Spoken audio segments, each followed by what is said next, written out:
Harbor High School is known for being generous around this time of year, with projects such as Wooten's Helping Hands and Shop with a Cop. But for one young student here at Harbor, it's about giving time. My name is Lacey. This conductor with the play musical instrument. Here's the Mr. Ford for little stage. Ian is a big personality. He's very friendly. He's a guy that loves to show up every day at Harbor and socialize with his peers and adults.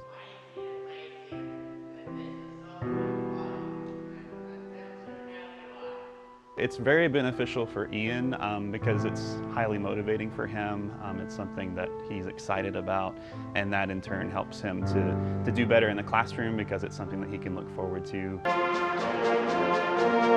Ian is a student diagnosed with autism and loves to communicate with everyone within the Harbor community. And being able to have the opportunity to conduct the band is something that allows him to be outgoing and himself.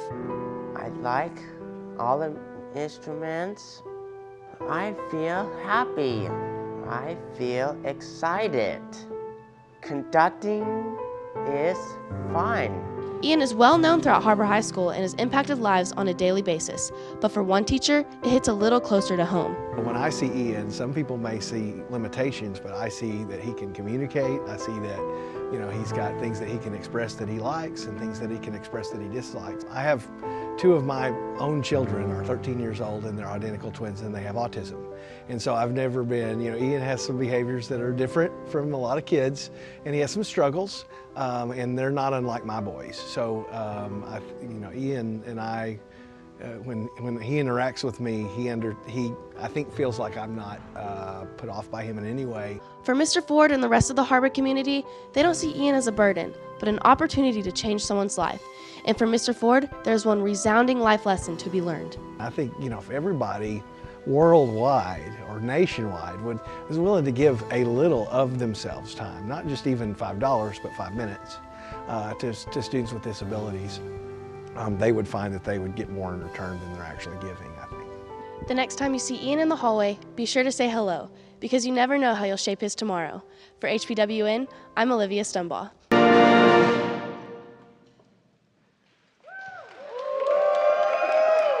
At this stage in my career, I feel like I would like to give back to students and give them an opportunity to succeed in something that they're really interested in. So this is the perfect chance for them to see what it's like on set, to be on set all day, to move at a quick pace, to experience that creativity, to be artistic. So I think this is a great opportunity for them to learn. We brought so much equipment and quite a few students to make sure that this product is good, and it was all hands on deck and it was such an amazing experience. Caleb's passion for music led him to write a song that separates him from the common artists that we hear on everyday radio. And the song resonates with its audience on a personal level. I've always liked writing songs. I love lyrics and words and melodies, so I just kind of fell in love with that, and it's just my passion. I really initially started out writing the song because I think we all kind of have those people in our lives that are self-destructive and don't really take the blame, kind of don't look in the mirror. And then I kind of broadened my scope and looked at kind of the landscape of the world right now and thought that this song would really relate on a bigger scale because the problems that's going on in the world. Senior night. All the preparation throughout high school has led to this moment. A time to reflect on your achievements and look to the future. For some, it's a perfect way to end their high school career and to top off their time as a Wildcat. This new tradition here at Harbor is really one to cherish, as it brings awareness to different cultures into our school. Be sure and come out to next year's dance. For HBWN, I'm Olivia Stumbaugh. The state volleyball playoffs are here, and the Wildcats have found themselves in the mix for another chance to take home a state title. After last year's team coming up just short, these Wildcats are poised and ready to get over the hump and take home a state championship. Well, we started off good, and we've just improved throughout the year, and it's been a ride. These girls have put their heart into this, and they deserve what they're getting right now. Every game this season has led to this moment, the playoffs, and the Lady Wildcats are more prepared than ever to take on state. I've learned to enjoy every moment. Can't get this time back, especially since it's my senior year. It's like we want it so bad, and I know my team wants it for us seniors, and so just enjoying the moment every time. And we've been training really hard, and we've been putting the hours in. We practice every day this week. Even as we're traveling, we're making time to get better and talk about other teams and scout them out. And so we've always put that time in. Even with losing seniors from last year's team, the Cats this year are surprising everyone with their amazing success in the season. I think we've scared everybody. It's been crazy because I think nobody thought we were going to be very talented this year. I think everyone overlooked us since we lost 12 seniors. And you know, we've had a lot of girls who didn't play a lot last year step in and play big roles, and I think that's just huge for our group. Their passion is going to do it for them. This group of seniors has fought from the very beginning with me. We've been there 3 times now. I think we have that unfinished business. There's a big monkey on our back to get this taken care of. And so they want it more than anybody, and they deserve it because they work hard every day. The Wildcats are headed into the championship game as they take down Conway Wampus Cats. Led by Lauren Thompson, Harbor is back into the state championships once again. For WCSN, I'm Olivia Stumbaugh.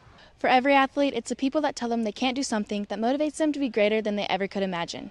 And for one collegiate athlete, he was told he would never walk, so he chose to run. So when I was born, I had a birth defect. It's called fibular hemophilia. And pretty much what it means is, like, in my left leg, I didn't have a fibula, so that bone is gone. In my right leg, my ankle was fused. And the original diagnosis was that I'd never be able to walk. That's what the original doctors thought. And then after going through a lot of different specialists and hospitals, we finally found a few doctors that said the best decision would be to amputate. So now I was 11 months old, I had my legs amputated. But like I said, as I got a little older and I started to figure out that I was different and this is something that I wasn't going to let stop me, it started to become, you know, like you said, a motivation, a little bit of a chip on my shoulder. Despite this hurdle he faces, Hunter doesn't let anything stand in his way to be the greatest track athlete he can be. Hunter works as hard as anybody that I've ever coached. I've been coaching for about 25 years now, so he's willing to go out there and do the things that he has to do to get great, to be great. He wants to be great. He wants to be the best athlete he can be, and that's always the kind of person when you're recruiting. That's exactly what you're looking for every single time. And you know, Hunter's one of those guys, and he exemplifies that every day in practice. He's here on time. He does his warm up. He does his cool down. He does the workout the way it's prescribed, and he's a great kid to have on our team. Hunter struggled to find his place when he was young, but when he found his place in track, nothing would ever be the same. I didn't really have a lot of friends. I didn't really have a place I really kind of fit in. And the 2 friends that I did have were actually on the track team. So I joined thinking it would be somewhere that I could kind of fit in and feel like myself, and it's kind of how it all started. Hunter's journey has surprised many people, and despite the adversity he faces, his coach saw his true potential. It was surprising to know that he had run that fast, and we saw the results, and you know, we thought if you can run fast there, you can come to Arkansas and you can run fast at Arkansas. Not only is Hunter Woodall breaking his own boundaries, but he's breaking records and making his mark on the track. For HBWN, I'm Olivia Stumbaugh. What does broadcast journalism mean? To me, it's more than just reporting the news.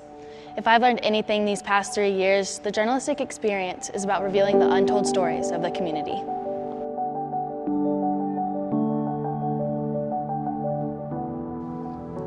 The story of the athlete who overcame an inevitable hurdle. The musicians whose lyrics resonates with an audience that inspires them to be more. Or the student who decided to dream despite his differences. But most importantly, it's about bringing the community together, creating awareness and spreading the message that you can be more.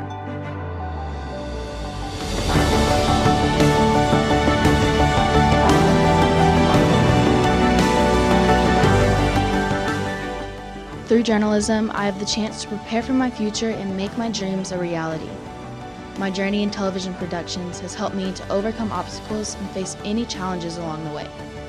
But most importantly, I've learned to tell the stories others can't.